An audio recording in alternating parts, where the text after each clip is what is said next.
वाल्मिक कराड आणि विष्णू चाटे हे दोघही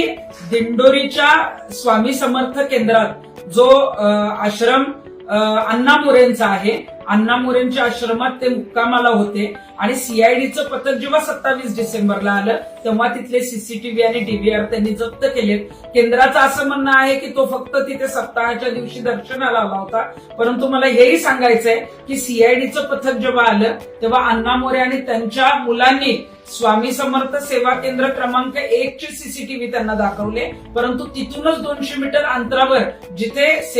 स्वामी समर्थ सेवा केंद्र 2 आहे आणि तिथं 20च्या वर भक्त निवासांच्या खोल्या आहेत, त्या खोल्यामध्ये जे आहे ते अण्णा मोरे आणि त्यांच्या मुलांनी मिळून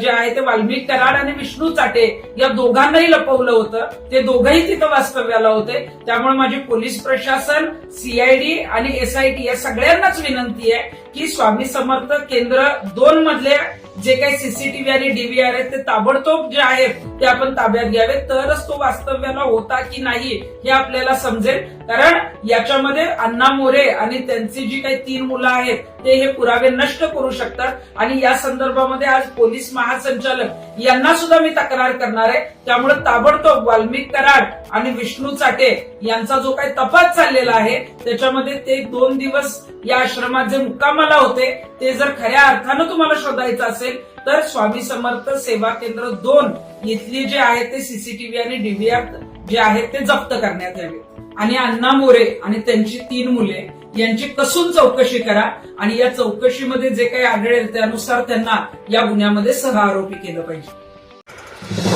नवीन घडामोडी पाहण्यासाठी आजच आम्ही मुंबईकर 24 तासला लाईक करा, सबस्क्राईब करा आणि अपडेट रहा.